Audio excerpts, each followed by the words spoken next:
আসসালামু আলাইকুম প্রিয় শ্রোতা বন্ধুরা, সকলে কেমন আছেন?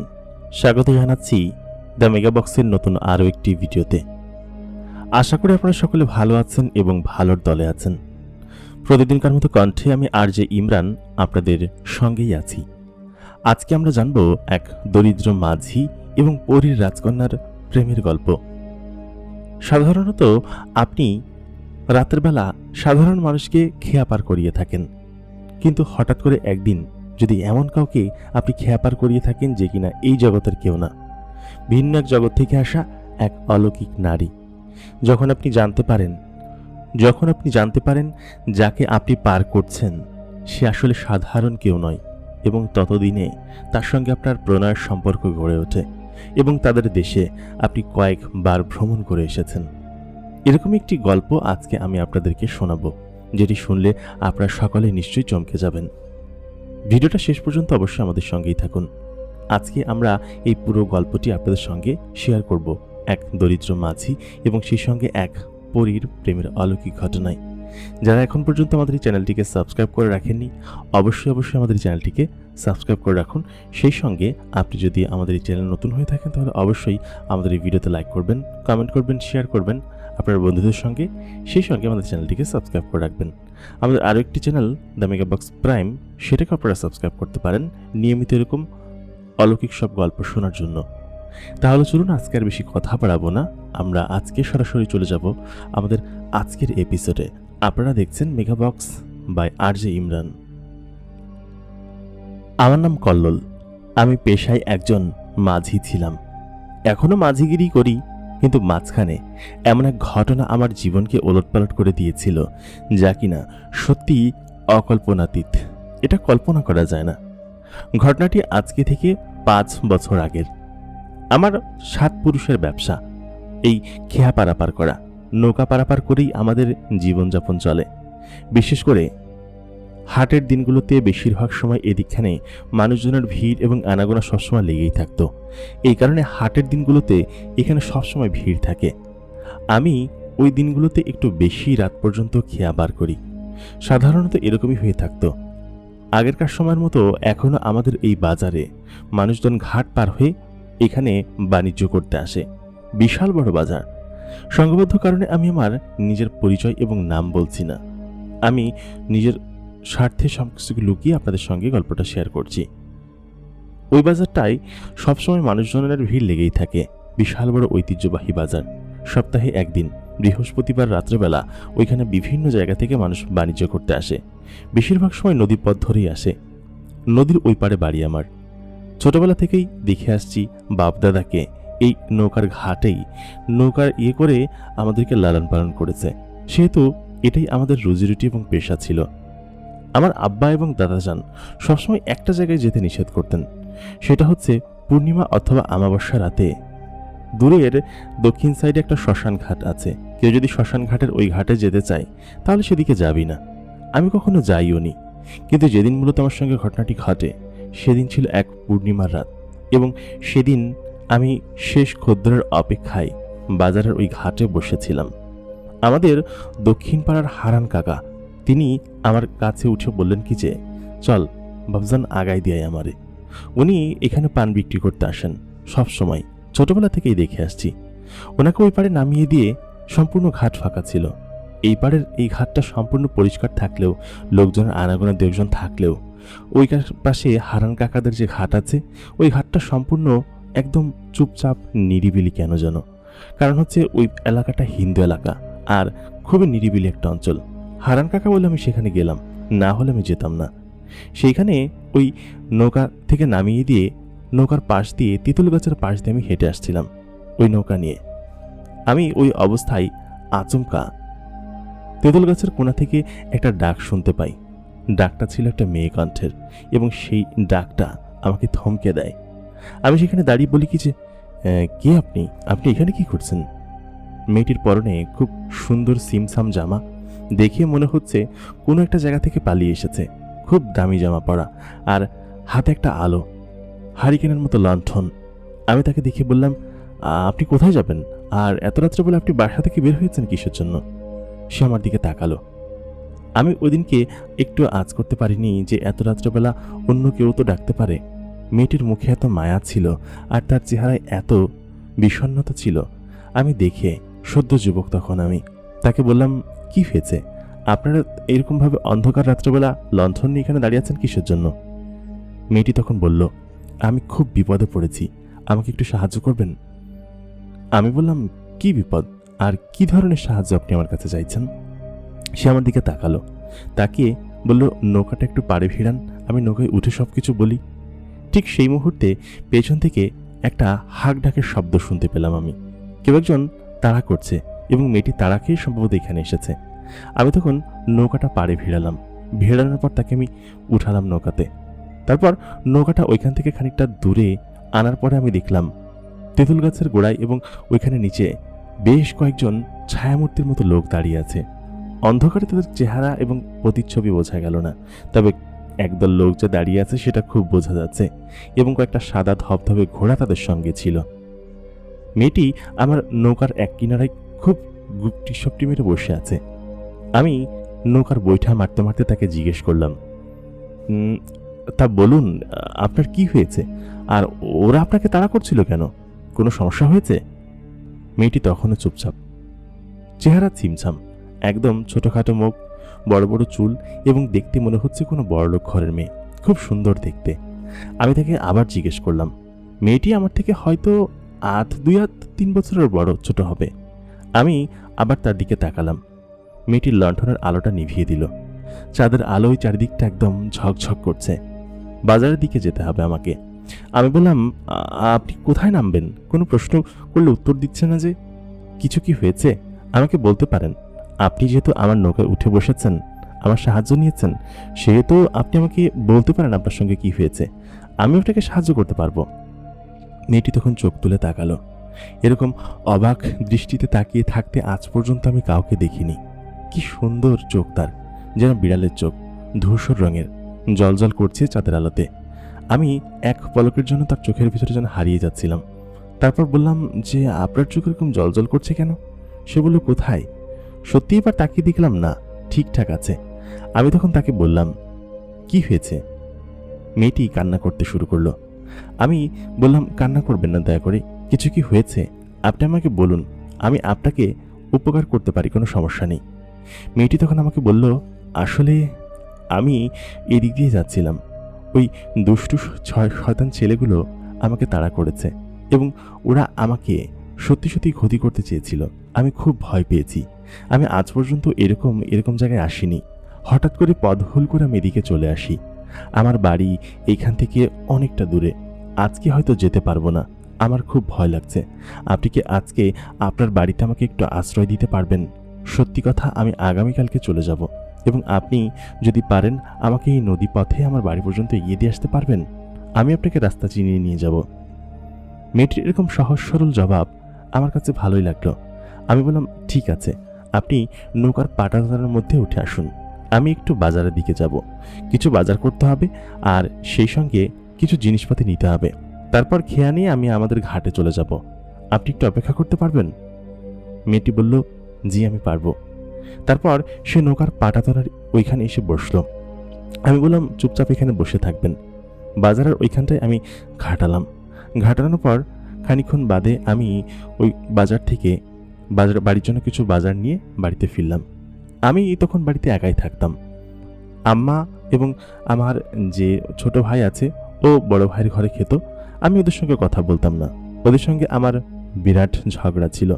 আমি শুধুমাত্র মাকে টাকা পয়সা আর এটা ওটা দিতাম আর নিজের মতো করে নিজেই চলতাম। আমরা 7 ভাই বোন, সবার ছোট ছিলাম আমি, যার কারণে একটি জেদি এবং অন্য টাইপের ছিলাম।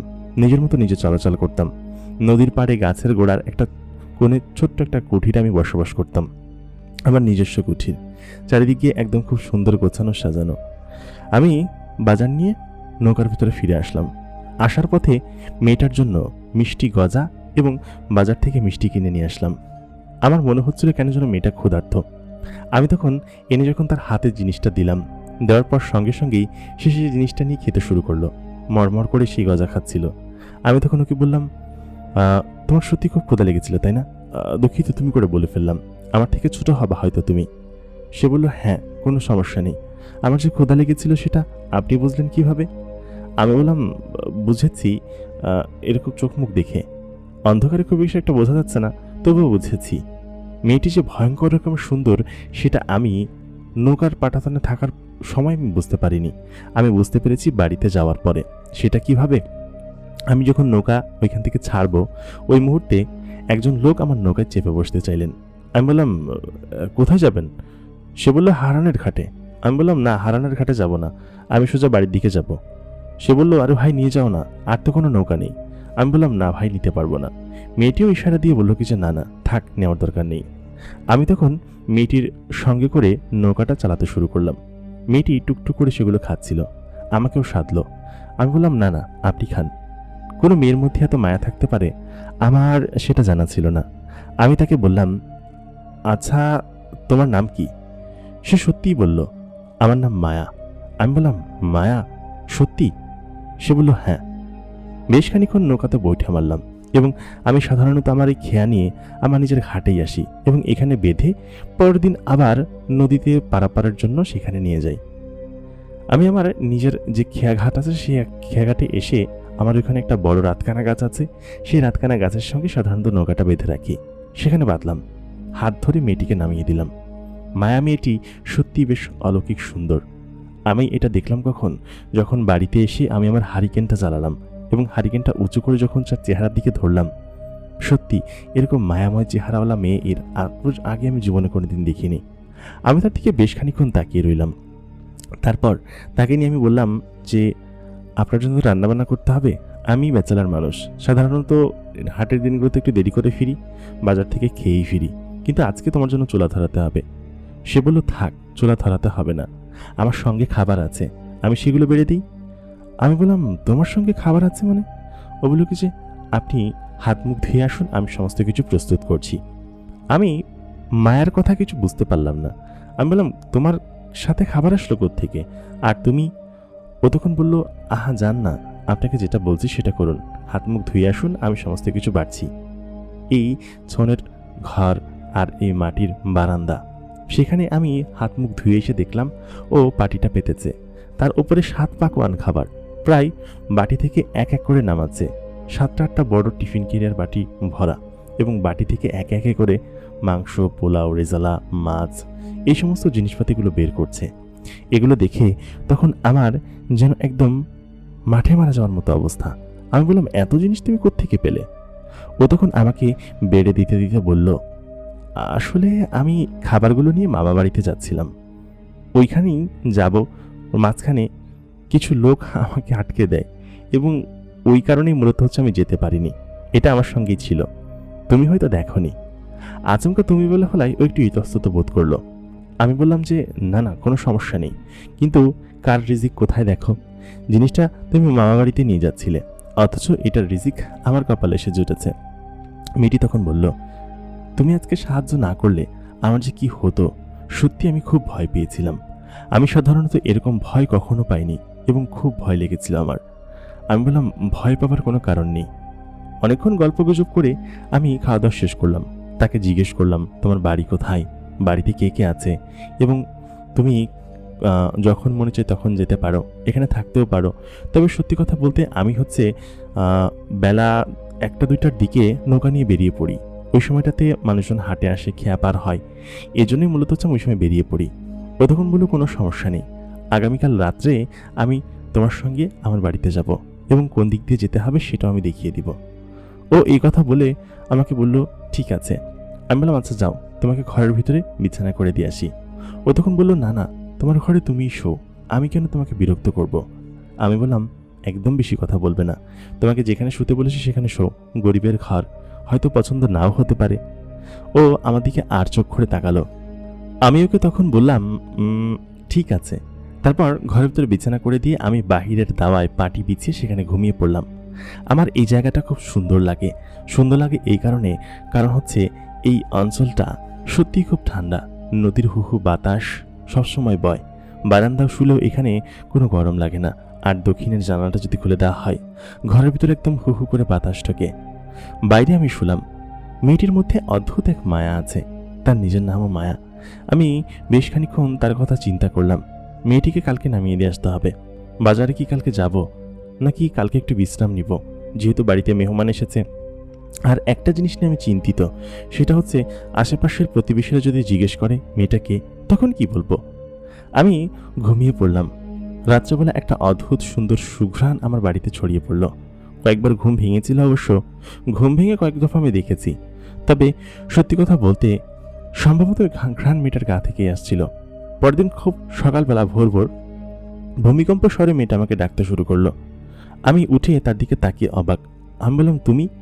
ও বলল কি যে হ্যাঁ আমি আমি এসেছি। আমি বললাম, তুমি তো আছো এখানে। ও তখন বলল, আমার না খুব।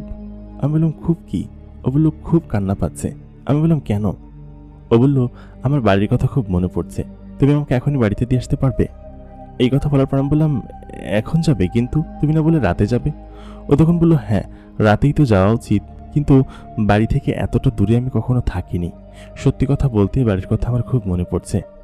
আমি বললাম, আচ্ছা ঠিক আছে ঠিক আছে, তুমি যদি এখনই যেতে চাও আমি এখনই তোমাকে দিয়ে আসতে পারি। ও তখন আবার মন ঘুরিয়ে বলল, না তুমি ওঠো, খাবারগুলো গরম করে দিচ্ছি, খাবারগুলো খেয়ে নাও। আমি সত্যি কথা, গতকাল রাতে তাকে যেরকমভাবে দেখেছি, আজকে তার থেকে একটু অন্যরকম এবং ভিন্নভাবে দেখছি। ওকে দেখে আমার মধ্যে এক মায়া কাজ করছে। আমি তখন ওকে বললাম যে, সত্যি কি তোমার নাম মায়া? তোমাকে দেখতে কিন্তু খুব মায়াবতী। ও তখন বলল, হ্যাঁ। তারপর আমি এবং ও বসে রইলাম। বসে ও গল্প করছিল আমার সঙ্গে। ও বলল, নদীর পাড়ে চলো। তখন প্রায় বেলা 9টা বেজে গিয়েছে। আমি সাধারণত এখানে মাচার উপর বসে আমার নিজস্ব সময় কাটাই। ও তখন আমাকে বলল, আমি যেখানে থাকি জায়গাটা খুব সুন্দর, মরুভূমির মতো অঞ্চল, চারিদিকটা খুব সুন্দর পাহাড় এবং একটা খুব সুন্দর বালুর দিয়ে ইমারত তৈরি করা। আমি ওইখানে অনেক বড় একটা শহরের মধ্যে থাকি। তোমাকে নিয়ে গেলে তুমি টের পাবে। ঠিক আছে, যেতে কিন্তু অনেক সময় লাগবে, যেহেতু নৌকায় করে যাব। আমি চাইলে তোমাকে আমার সঙ্গে করে নিয়ে যেতে পারি, তবে ওইটা আমি করব না, কিছু বিধি নিষেধ আছে, আর তোমাকে সমস্ত কিছু এখন আমি বলতে পারছি না। ঠিক সেই মুহূর্তে আমার ভাবি এসে বলল যে, এই কল্লোল, কি করছিস তুই? আমি বললাম, ভাবি এই তো বসে আছি, আমার পাশে যে একটা মেয়ে বসে আছে ওইটা দেখে ফেললে ভাবি নিশ্চয়ই অনেক কথা বলবে। আমি বললাম, তুমি লুকিয়ে পড়ো। ও বললো, কোনো সমস্যা নেই, তোমার ভাবি আমাকে দেখে কিছুই বলবে না। তারপর সত্যি সত্যি ভাবি ওকে দেখে কিচ্ছু বলল না। আমার দিকে তাকিয়ে থেকে আমাকে একটা কাজ দিয়ে সে চলে গেল। বাজারে যেতে হবে, বাজার থেকে কি কি জিনিস নিয়ে আসতে হবে ওইগুলোর জন্য। আমার চাচাতো আমার বড় ভাইয়ের মেয়ের হচ্ছে বিয়ে, এবং সেই বিয়ে হঠাৎ করে ঠিক হয়েছে। ওর বয়স তো 15-16 বছর সবে মাত্র, এখনই কেন বিয়ে? ওই মুহূর্তে মায়া আমাকে বলল, তাহলে আমি আরেকদিন থেকে যাই, হ্যাঁ এখানে থেকে বিয়ের অনুষ্ঠানটা খেয়ে যাই। আমি বললাম, তুমি পাগল, তুমি নাকি ভয় পাচ্ছিলে, চলে যাবে নাকি, এখানে থাকবে তুমি? ও বলল কি যে, হ্যাঁ আমি এখানে থাকবো, তবে সত্যি কথা আমি কখনো ভাবিনি যে মানুষরা এত ভালো হয়, এবং সত্যি কথা তোমাকেও যে এতটা ভালো পাবো সেটা আমি কল্পনাও করিনি। আমি ওর কথা শুনে বললাম, হ্যাঁ কি বলছো? ও তখন বলল, না কিছু না। আমি বললাম, এখনই বাজারে যেতে হবে, তুমি কিন্তু ঘর থেকে বের হইও না। ভাবি তোমার কথা কিছু জিজ্ঞেস করো না কিসের জন্য, বুঝতে পারছি না। ও তখন বলল যে, জিজ্ঞেস করেনি কিসের জন্য সেটা তোমার ভাবির কাছে জিজ্ঞেস করো। আমি তখন বললাম, দেখো তুমি যেখানে আছো, আমি মানুষকে কি বলবো যদি তোমার সম্পর্কে জিজ্ঞেস করে? ও তখন বললো, মানুষ আমাকে কিছু জিজ্ঞেস করবে না, তুমি চিন্তা করো না। আমি বললাম, তাই নাকি? ও বললো, হ্যাঁ সত্যিই কিছু জিজ্ঞেস করবে না, তুমি এটা নিয়ে একদমই টেনশন করো না, ঠিক আছে? আমি বললাম, আচ্ছা ঠিক আছে। তাই বলে ও আমার দিকে আর চোখ করে তাকালো। আমি বললাম, ঠিক আছে তুমি থাকো, আমি বাজার থেকে ফিরে আসি। ও তখন জানালো, আমিও তোমার সঙ্গে বাজারে যাব। তাই বলে খেয়াতে চড়ে বসলো। বেশ কিছু সরঞ্জাম আনতে হবে, ঘুরে ঘুরে অনেক টাইম লাগবে কিন্তু। ও বলল, আমি মানুষের বাজার কখনো দেখিনি। আমি নৌকার বৈঠা মারতে মারতে ওর দিকে তাকিয়ে অবাক হয়ে বললাম, তুমি কেমন অদ্ভুতভাবে কথা বলো। ও বলল, আমি এরকমভাবেই কথা বলি। মেয়েটার সঙ্গে পরিচয় হয়েছে মাত্র এক রাত, আর এর মধ্যেই সে কত মায়া সৃষ্টি করে ফেলেছে আমার মধ্যে, অদ্ভুত মায়া আছে এর মধ্যে। আমি বাজারে পৌঁছালাম। ওর হাত ধরে আমি খেয়া ঘাট উপরে উঠিয়ে দিলাম। ও উঠতে পারছিল না, ওর হাত একদম নরম তুলতুলে, যেন তুলোর মতন। আমি ওকে নিয়ে বাজারের ভিতরে গেলাম, ফর্দ ধরে লিস্ট করে সমস্ত জিনিসপাতিগুলো কিনলাম। আমাদের এই বাজার থেকে সমস্ত কিছু পাওয়া যায়, এবং এখান থেকে সরাসরি খেয়াঘাটে তোলা যায়। ও সমস্ত কিছু দেখে শুনে আমাকে বলল, এটা কি ওইটা কি, এমন ভাব করলো যেন কিছুই চেনে না, কিছুই জানে না। এই জগতে সে নতুন এবং এই সমস্ত জিনিস সে প্রথমবারের মতো দেখছে। আমি তাকে কয়েকবার এটা ওটা বোঝালাম যে এটা এরকম, ওইটা ওরকম। তারপর দেখে দেখে জিনিসগুলো কিনলাম। কিনতে কিনতে প্রায় দুপুর হয়ে গেল। দুপুরবেলা একটা বাঙালির সস্তা ভাতের হোটেলে ঢুকলাম খাওয়ার জন্য। ও সেখানে ঢুকতে চাইছিল না, কারণ সেখানে একটা লোক নাকি ওর দিকে অদ্ভুতভাবে তাকাচ্ছিল। আমি ওইখান থেকে ওকে বাইরে নিয়ে এসে বটগাছের গোড়ায় বসলাম। তারপর আমি নিজে খাচ্ছিলাম আর ও ওদিকে হাতের প্লেট নিয়ে নাড়াচাড়া করছিল। ও বলল কি যে এই সমস্ত খাবার আমি খেতে পারি না। তারপরে অনেক কষ্ট মষ্ট করে ওকে আমি বললাম খেয়ে নাও। ও আমার জন্য 2-1 নেলা খেলো, তবে খেতে পারল না সত্যি। ও বলল খাবারটার মধ্যে স্বাদ গন্ধ কেমন যেন এবং বেশ অদ্ভুত। আমার কাছে ঠিকঠাক, কারণ আমি হোটেলের খাবার খেয়ে অভ্যস্ত, কিন্তু ও কেন খেতে পারছিল না। আর ও একটা বিড়াল এবং কুকুর দেখে ভয় পাচ্ছিল এবং কুকুরগুলো ওর দিকে কেমন যেন অদ্ভুতভাবে তাকাচ্ছিল এবং ঘেউ ঘেউ করছিল। ওইটা আমি সেই সময় বুঝতে পারিনি। ওই অবস্থায় তখন আমি ওইখান থেকে খুব দ্রুত ত্যাগ করে বাজারগুলো আমার নৌকায় চাপিয়ে আমি বাড়িতে ফিরে আসি। আসতে আসতে বিকেল। বাড়িতে আসার পর ও একটু ক্লান্ত হয়ে পড়েছিল, ঘরের ভিতরে বিশ্রাম করার জন্য গেল। আমি ওইখানকার বিয়ের সমস্ত সরঞ্জাম যা যা ছিল, পাত্রপক্ষ এখানে আসবে আর বিয়ে এখানেই হবে। আমার ভাইদের সঙ্গে আমার সম্পর্ক খুব একটা ভালো না, তবে ভাবিরা আমাকে বেশি আদর যত্ন করে, খাবার দাবার ঠিকঠাক মতো দিয়ে যায়। আর আমার মা, সেও। আমার ভাস্তির বিয়ে, এই অবস্থায় আমাকে তো থাকতেই হবে। সমস্ত লোকজন আসলো, বিয়ের আয়োজন করা হলো রাত্রেবেলা, পাত্রপক্ষ সাজা গোজা হলো। পাত্রপক্ষ আসলো রাত 10টার দিকে। সেই মুহূর্তে আমি আচমকা ওইখানে উঠোনের দিকে দেখি কি যে ওইখানে মায়া দাঁড়িয়ে আছে। অদ্ভুত দৃষ্টিতে আমি তার দিকে তাকালাম। আমি ওর হাত ধরে সাইডে নিয়ে এসে বললাম, তুমি এখানে কেন এসেছো? মানুষজন দেখলে কি ভাববে? ও তখন বললো, বিয়ে বাড়ি, কে কোথা থেকে এসেছে কে দেখবে, আমি এগুলো কখনো দেখিনি, আমাকে প্লিজ দেখাও না। আমি বললাম আচ্ছা ঠিক আছে। আমি ওকে বললাম কি যে ঠিক আছে, আমার সাথে সাথেই থেকো। ও আমার সাথে সাথেই ঘুরছিল। রাত্রেবেলা বরপক্ষ আসলো। আসার পর বরপক্ষের লোকজনকে দেখে ও কেমন যেন অদ্ভুত দৃষ্টিতে তাকাচ্ছিল। বলল কি যে ছেলের সঙ্গে তোমরা বিয়ে ঠিক করেছো ওই ছেলেটা ভালো না, ছেলেটা ওকে সুখে দিবে না, ওকে নানান ধরনের কষ্ট দিবে। আমি বললাম তুমি কিভাবে জানো? ও তখন বলল, আমি মানুষের চোখ দেখলে বলে দিতে পারি কে ভালো কে খারাপ। তোমার চোখ দেখে আমি পড়েছিলাম যে তুমি ভালো, সেই জন্য আমি তোমার সঙ্গে ঠিক আশ্রয় নিয়েছি। কিন্তু এখানকার কারা ভালো কারা খারাপ আমি বলে দিতে পারবো। তোমার মা তোমাকে দেখতে পারে না, আমি তোমার মায়ের চোখের দিকে তাকিয়ে সেটা বুঝতে পেরেছি। আমি তখন বললাম, তুমি কি বলছো সব উল্টোপাল্টা কথা? তারপর ও আমাকে সমস্ত কিছু বলে দিল। বলল যে তোমার বড় ভাই তোমার সঙ্গে সম্পত্তি নিয়ে বিরোধ করে, আর তোমার মেজো ভাই সে তোমাকে দেখতে পারে না, কারণ তুমি তার হালের বলদ নিয়ে গিয়েছিলে। যদিও ওটা তোমার ছিল, তোমার বাবার ছিল, দেখতে পারে না শুধুমাত্র ওই একটা কারণে। আর অন্য কি তোমার সম্পর্কে ভাবে বলে দিব? শুধুমাত্র তোমার বড় ভাবি তোমাকে ভালোবাসে, তাছাড়া আর কেউ না। আর তোমার মা এখন তোমার প্রতি কেমন যেন বিদ্বেষ করে। আমি সবকিছু চোখ দেখে বলে দিতে পারি, আমাদের সেই ক্ষমতা আছে। আমি ওর কথা বিশ্বাস করতে চাইছিলাম না। আমি বললাম এরকম কিছুই হবে না, ওরা ঠিক করেছে, ওদেরটা ওরা বুঝুক। ও তখন বললো, একটা মেয়ের জীবন এরকমভাবে নষ্ট করে দিবে? দেখবে যদি নষ্ট হয়ে যায় তখন তুমি কি করবে? আমি তখন বললাম যে এখন কি করব, বিয়ে ভেঙে দিতে বলবো? তুমি যে বললে ওদের সঙ্গে আমার শত্রুতা, এখন যদি আমি গিয়ে বলি তাহলে তো বলবে যে শত্রুতা করে বিয়েটা ভেঙে দিতে যাচ্ছি। ও তখন বললো, হ্যাঁ তা ঠিক আছে, তবে আমি ওকে ঠিক করতে পারবো, তুমি চিন্তা করো না। যাই হোক, ওইদিনকে রাত্রেবেলা গান বাজনা হলো, গীত গাওয়া হলো। ও নিজেও খানিকক্ষণ গীতের সুরে নাচলো। তবে কেন জানি না ওর সম্পর্কে কেউ কিছু জিজ্ঞেস করছিল না, আমাকে কেউ কিছু বলছিল না। অদ্ভুত তো। আমি ওই অবস্থায় তখন ওকে ডেকে বললাম, তুমি বেশ অদ্ভুত, তুমি এত অদ্ভুত কেন বলো তো? বেশ রহস্যজনক। ও বলল কি যে আমি এরকমই। আমি ওদিনকে অনেক রাত পর্যন্ত বিয়ের অনুষ্ঠানে ছিলাম। ও নিজেও অনেকক্ষণ নাচানাচি করলো, অনেক আনন্দ উল্লাস করলো। করার পর ওইখানেই ও আমার কোলের উপর ঘুমিয়ে পড়লো মাথা কাত করে। ওই অবস্থায় তখন আমি ওইখান থেকে ওকে নিয়ে বাড়িতে ফিরলাম। আজ পর্যন্ত আমি কোনো মেয়েকে কোলে করে বাড়িতে ফিরিনি। ওকে তখন কোলে করে নিয়ে আমি বাড়িতে ফিরলাম। ফেরার পর ও কি সুন্দর মায়াময় চেহারা নিয়ে ঘুমাচ্ছিল। আমি ওকে আর ডাক দিলাম না। ঘরের বিছানার উপর শুয়ে ওর শরীরের ওপর কাঁথাটা টেনে দিয়ে আমি বারান্দায় চলে আসলাম এবং এসে চিন্তা করছি, একটা মেয়ে এত অদ্ভুত মায়াবতী কিভাবে হতে পারে, যার চোখের মায়ায় ডুবে যেতে ইচ্ছে করে। সবসময় চোখের মধ্যে গাঢ় কাজল দেওয়া থাকে। এটা আমার কাছে ভালো লাগতে শুরু করেছে। পরের দিন সকালবেলা দেরি করে ঘুম থেকে উঠলাম। উঠে দেখি ঘরের ভিতরে মায়া নেই। আশেপাশে অনেক জায়গায় খুঁজলাম, খুঁজে তাকে পাওয়া গেল না।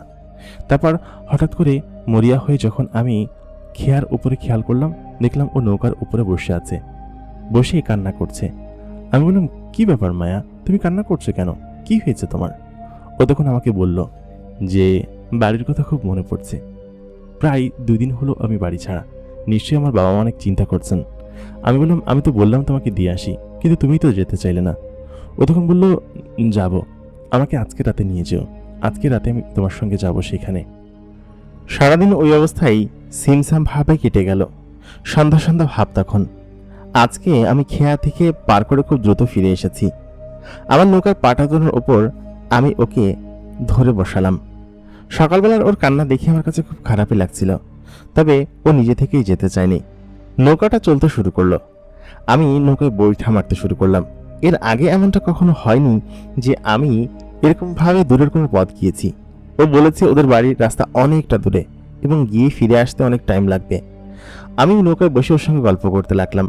আচ্ছা, তুমি যে বললে তোমাদের বাড়ির ওইখানটা খুব সুন্দর, জায়গাটা কেমন, দেখতে কি খুব সুন্দর আসলেই? ও তখন আমার দিকে তাকিয়ে বলল, হ্যাঁ, খুব সুন্দর জায়গা এবং খুব মায়াময় জায়গা, আমার কাছে খুব ভালো লাগে, আমার নিজের শহর, নিজের সমস্ত কিছু। খানিকটা নদীপথ পার হতেই চারিদিকটা একদম বিশাল হয়ে উঠল, মানে নদীর প্রসারতা বেড়ে গেল। এর আগেও তো আমি এদিকে এসেছি, কিন্তু এমনটা তো কখনো হয়নি। আমার নিজে বৈঠা টানা লাগছিল না, স্রোতে অটোমেটিক্যালি নৌকাটা টেনে নিয়ে যাচ্ছিল। ও বলল, তোমাকে আর কষ্ট করতে হবে না, এখানকার থেকে আমাকে স্রোতেই টেনে নিয়ে যাবে। আমি তখন বললাম, ফেরার পথে আমি তাহলে কিভাবে ফিরবো? ও তখন বলল, তোমাকে এটা নিয়ে চিন্তা করতে হবে না, আমি সমস্ত কিছু দেখে নিব। তারপর ওই অবস্থায় নৌকাটা স্রোতের গতিতে চলতে শুরু করলো। বেশ খানিক্ষণ চলার পর হঠাৎ করে চারিদিকটাই কুয়াশায় ছেয়ে গেল। আশপাশটা কোনো কিছু বোঝা যাচ্ছিল না বা দেখা যাচ্ছিল না। হঠাৎ করে খানিকটা পরপর শুধুমাত্র কুল দেখা যাচ্ছিল এবং কুলের দুই পাশে সবুজ ঘাস দিয়ে ঘেরা এক উপত্যকা আর দূরে পাহাড় দেখা যাচ্ছিল। আমি বুঝতে পারছিলাম না এই জায়গাটা কোথায় বা আমি এখানে কিভাবে আসলাম। আমি প্রশ্ন করলাম, আচ্ছা মায়া, এই জায়গাটা কোথায়? ও তখন বলল, জায়গাটা কোথায় সেটা তো তোমাকে বললামই, এটা হচ্ছে আমাদের নগর, আমাদের দেশ, যেখানে আমরা থাকি। আমি বললাম, কোথায়? ও বলল, তুমি চলো, গেলে বুঝতে পারবে। তুমি এখানে এসেছো আমার সঙ্গে, আমার বাড়ি পর্যন্ত চলো, সেখানে গেলে তুমি সমস্ত কিছু বুঝতে পারবে এবং তুমি দেখতেও পারবে। আমি কিছু বুঝে উঠতে পারছিলাম না তখনও, মায়াকে বা ও আমার কাছে কেন এসেছিল, বা ওকে আমি বাড়ি পর্যন্ত দিতে আসলাম, কিন্তু বাড়িতে ফেরত যাব কিভাবে? যে পথ ধরে আসলাম আমি, কুয়াশার জন্য অনেকটা পথ কিছুটাই চিনতে পারিনি, কোন মোহনা দিয়ে কোন দিক দিয়ে এসেছি, যাওয়ার পথে ফিরবো কিভাবে সেটা নিয়ে আমি শঙ্কিত ছিলাম। আমি তখন ওকে আবার বললাম, কিন্তু তুমি? ও তখন বলল, চিন্তা করো না তো, কিচ্ছু হবে না।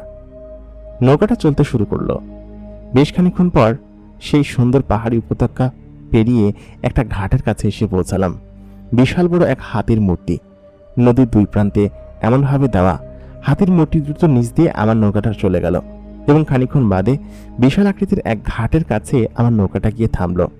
চারিদিকে ধোঁয়ার মতো কুয়াশা উড়ে বেড়াচ্ছে। সেখানে থামা মাত্রই ও তখন বলল, নৌকাটা বেঁধে তারপর আসো। আমি নৌকাটা এক কোনায় সুন্দর করে বাঁধলাম।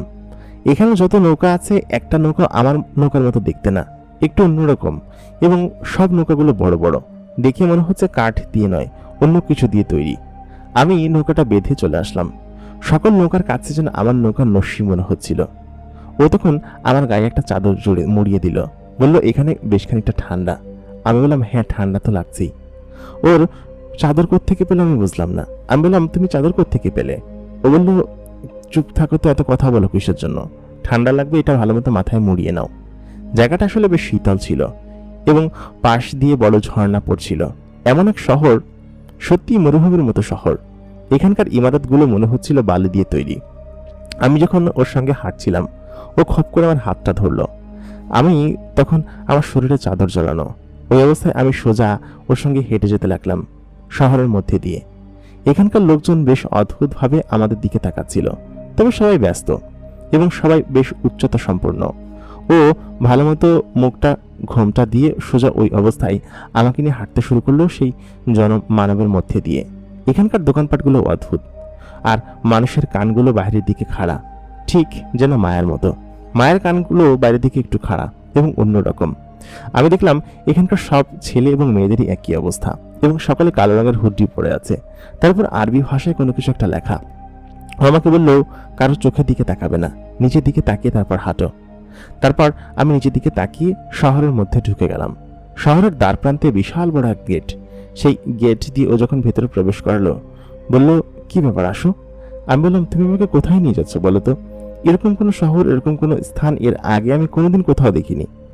মায়া তখন আমার হাতটা শক্ত করে জড়িয়ে ধরে বলল, আমার প্রতি তোমার ভরসা নেই? আমি বললাম, আছে, কিন্তু। ও তখন বলল, তাহলে চলো। তারপর আমি ওর সঙ্গে করে হাঁটতে শুরু করলাম। হাঁটতে হাঁটতে বেশ খানিকটা পথ আগালাম, এবং আগানোর পর ও একটা গলির ভিতরে ঢুকে গেল। গলিটা দিয়ে সামনে একটু এগোতেই একটা বিশাল বড় আলিশান বাড়ি।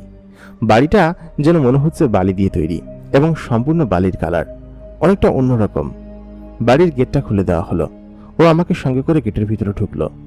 ঢোকা মাত্রই ঘরের ভেতরে ওইখানে বারান্দার ওপর কেউ একজন দাঁড়িয়েছিল, সম্ভবত ওর বাবা। উনি তখন ছুটে আসলেন। ছুটে এসে তখন ওই মায়াকে জড়িয়ে ধরলেন। মায়া তখন ওর বাবাকে ধরে কান্না করতে শুরু করলো, এবং ঘরের ভেতর থেকে একে একে করে 4-5 জন সদস্য বেরিয়ে আসলো। বেরিয়ে এসে সকলে মায়াকে ধরলো, ধরে বলল, মানে কি একটা ভাষার জন্য ওরা কথা বলছিল, সেই ভাষাটা আমি বুঝতে পারছিলাম না। তারপর ওরা আমার দিকে তাকালো। ঠিক সেই মুহূর্তে কয়েকজন লোক এসে আমাকে বগলডোবা করে উঁচু করে ধরে ফেললো, এবং লোকগুলো আসলো উড়ন্ত অবস্থায়, যেটা কিনা আমি সত্যি বুঝতে পারলাম না। জায়গাটা বেশ অদ্ভুত, আর এখানে লোকজন উড়ন্ত অবস্থায় কিভাবে আসলো ওটাই তো আমার মাথায় ঢুকছে না। আমি তখন ওই অবস্থায় বললাম, আমাকে ছেড়ে দিন, আমি কিছু করিনি, আমি তো পৌঁছে দিতে। সঙ্গে সঙ্গে মায়া ওদেরকে থামতে বলল, এবং মায়ার বাবা হেঁটে আমার কাছে আসলো। লোকটির চেহারা বেশ অদ্ভুত, ভ্যাম্পায়ারের মতো দুই পাশে দুটো দাঁত বেরিয়ে থাকে সবসময়। এখানকার সমস্ত পুরুষ মানুষেরই একই অবস্থা।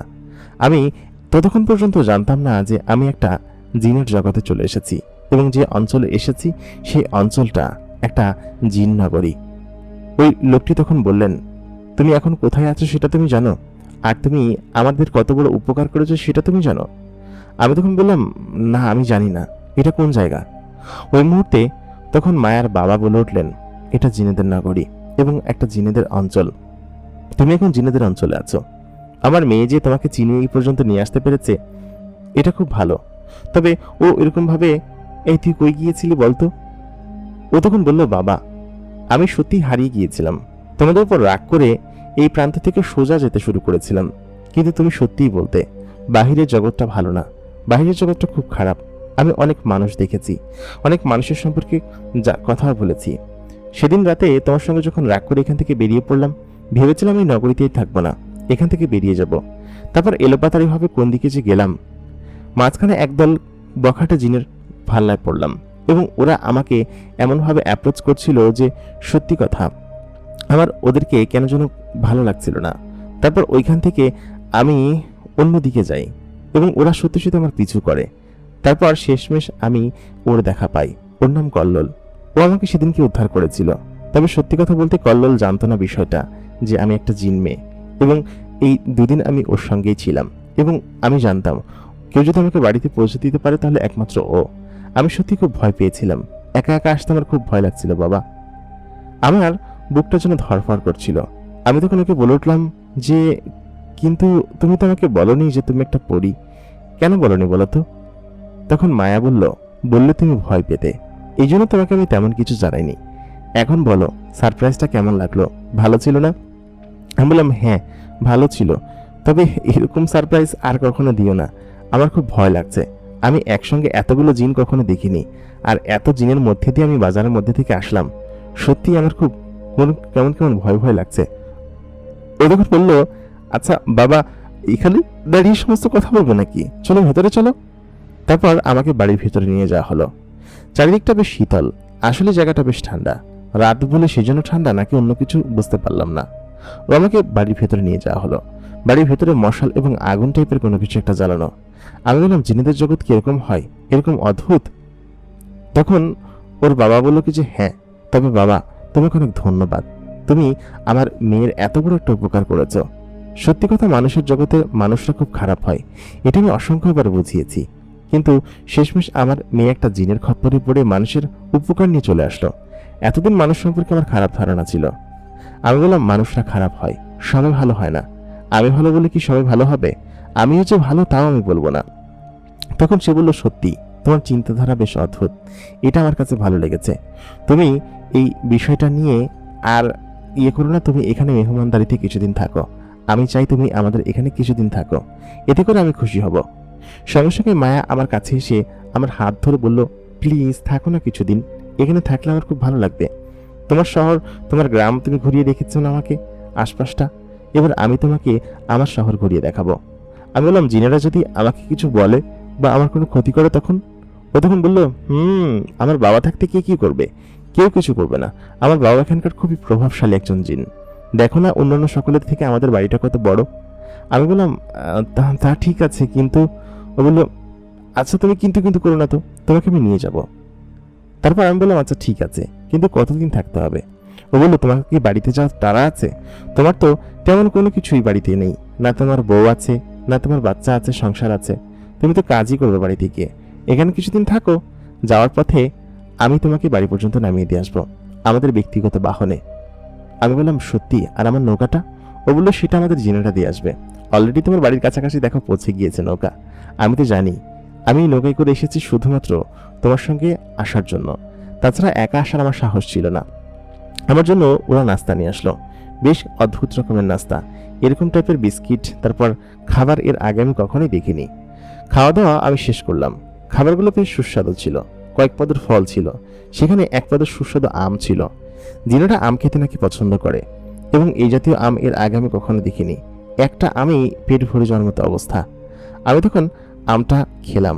খাওয়ার বেশ খানিকক্ষণ পর ও আমাকে বলল যে, তুমি এখন বিশ্রাম করো, তোমার সঙ্গে পরে আবার দেখা হবে, এখন তুমি বিশ্রাম করো। আমাকে দোতলার একটা কামরায় নিয়ে যাওয়া হলো। এখানকার বিল্ডিংটা খুব চিপাচাপা, গ্রামের মতো না, একদম পাশাপাশি লাগানো। আমাকে যে কক্ষে থাকতে দেওয়া হলো, সেই কক্ষ থেকে পাশের বাড়ির জিনদেরকে দেখা যায়, বা ওইখান থেকে বাহিরের দিকে তাকালে আশেপাশের অনেক ইমারত, বাজার, এই সমস্ত কিছু দেখা যায়। তিনতলার উপরের কামরার একটা কুঠিরে আমাকে থাকতে দেওয়া হলো। সেখানে নরম একটা বিছানা আছে এবং রুমের ভিতরে যাবতীয় যা যা থাকার সমস্ত কিছুই আছে। এরকম অদ্ভুত কিসিমের বাড়ি এবং এরকম লোকজন এর আগে আমি কখনোই দেখিনি। প্রতিদিন বোধহয় জিনের সঙ্গে দেখা হয়। আমি ওই অবস্থায় ওখানে গিয়ে ঘুমিয়ে পড়লাম। শরীর খুব ক্লান্ত ছিল, অনেকটা পথ নৌকা চালিয়ে এসেছি। কখন যে ঘুমিয়ে পড়লাম নিজেও জানি না। পরের দিন সকালবেলা ঘুম থেকে উঠে আমি দেখি 4-5টা বাচ্চা ছেলে আমার দিকে ড্যাব ড্যাব করে তাকিয়ে আছে। বিশাল চাঁদের মতো লম্বা লম্বা চোখ, এবং সে সঙ্গে চোখের মণিগুলো একদম ছোট ছোট এবং বেশ অদ্ভুত রকমের। সাদা চোখের মণি আমি কখনো দেখিনি।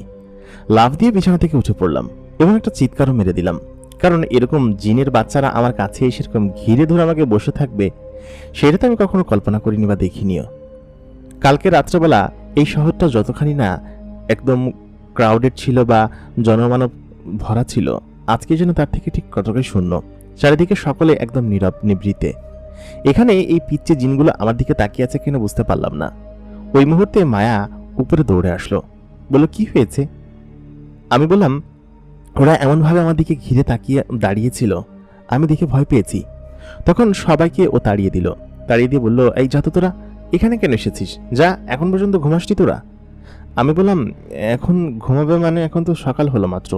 ও বলল, জিনারা দিনের বেলাতেই ঘুমায়, দেখো চারিদিকটা কিরকম চুপচাপ। এখন কি কাউকে জেগে থাকতে দেখেছো তুমি? কালকে যখন এসেছিলে ওই সময় মানুষজন জেগে থাকে, বাজারঘাট ওই সময় জমজমাট হয় বেশি। আমার এখন ঘুমানোর সময় হয়ে গিয়েছে, আর তুমি সবেমাত্র ঘুম থেকে উঠলে। অবশ্য তোমার ঘুমের সময় আর আমাদের ঘুমের সময় তো মিলবে না। আমি বললাম যে, ওদেরকে দেখে আমি ভয় পেয়েছি। মায়া বলল, ভয় পাওয়ার কি আছে? আমি তখন বললাম, হ্যাঁ, জিন তো আমি প্রতিদিন ঘুম থেকে উঠে এরকম ভাবে দেখি। তুমি একে তো আমাকে এমন জায়গায় নিয়ে এসেছো, আমার মতো কেউ নেই এখানে, কারোর সঙ্গে মিলে না আমার। ও তখন বলল, আমি তোমার ঘুম থেকে ওঠার অপেক্ষাই করছিলাম, এখন আমি তোমাকে নিয়ে বের হব ঘুরতে। উঠো, উঠে তাড়াতাড়ি খাবার খেয়ে নাও, তারপর আমরা যাব। আমি বললাম, রাত্রে যে পরিমাণ খাবার খাইয়েছো আবার খেতে হবে? ও বললো, হ্যাঁ, তাড়াতাড়ি ওঠো। তাই বলে ও আমাকে ওদের যে ওয়াশরুমটা আছে সেখানে নিয়ে গেল। বেশ অদ্ভুত প্রাচীন ধাঁচের ওয়াশরুম। সেইখানে ওয়াশরুম এবং সমস্ত কিছু ফ্রেশ হয়ে আমি বের হলাম। ওরা আমাকে ওইখানকার একটা কাপড় পরতে দিল, বলল এই কাপড়টা পরো, এটা তোমার জন্য কালকে বাবা দর্জিকে দিয়ে বানিয়ে নিয়ে এসেছে, পরে দেখো, ভালো জামা।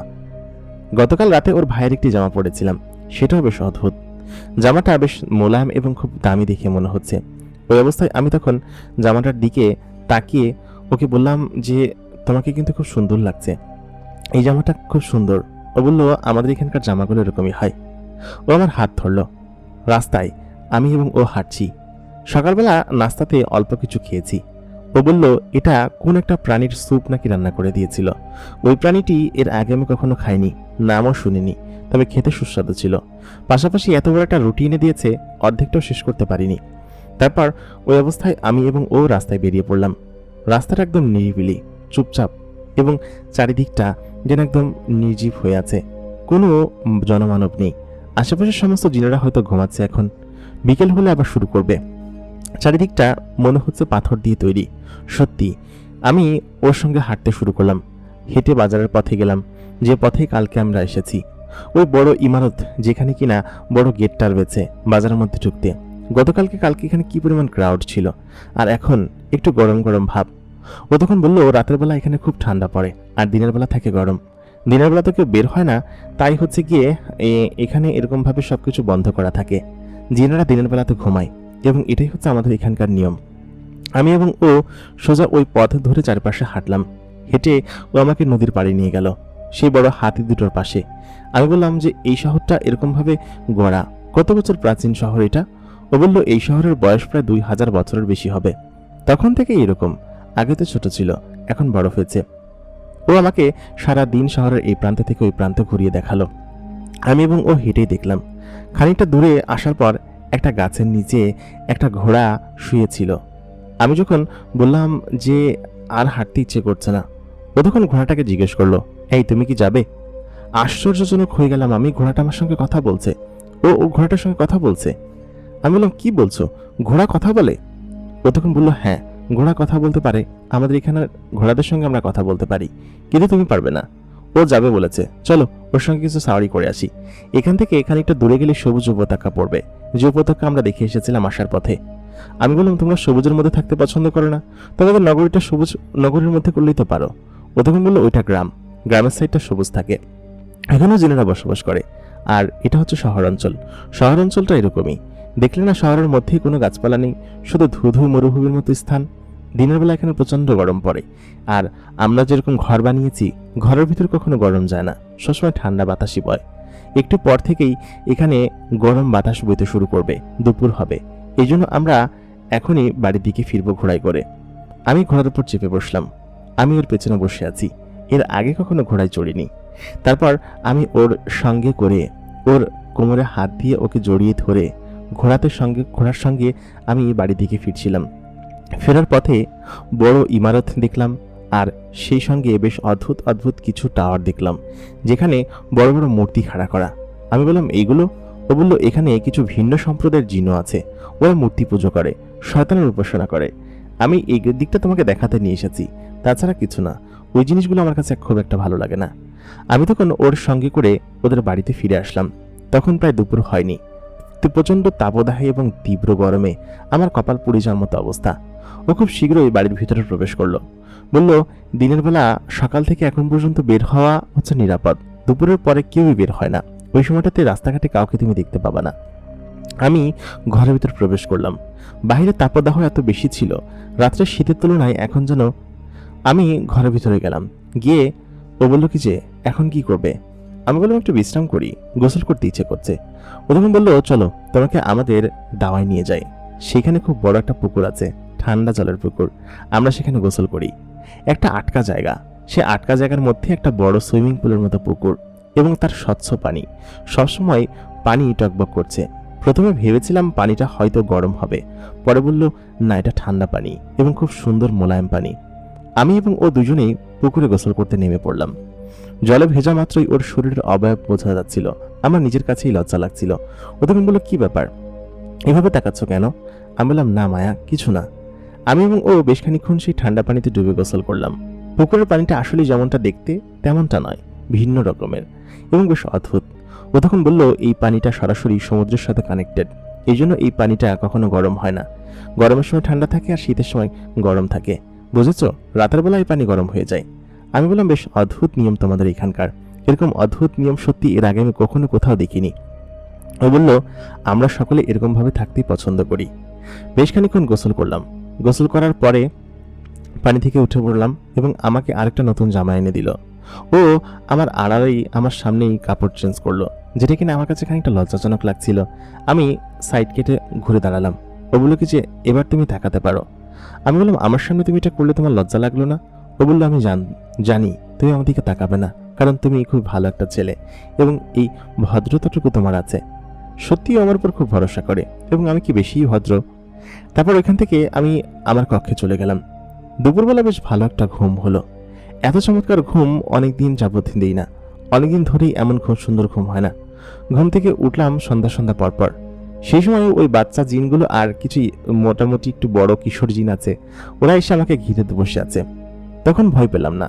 ঘুম ভেঙে ওদেরকে দেখে আমি উঠে বসে বললাম কি যে, তোমরা এখানে এসে কেন বসে থাকো বলো তো? আমার কাছে তোমরা কি পেয়েছো? ওরা তখন বলল, কি একটা ভাষায় আত্ম এরকম কিছু একটা বললো। তা আমি ওদেরকে বললাম, কিছু বুঝতে পারছি না, কি বলছো? ওদের মধ্যে একজন আবার বলে উঠলো,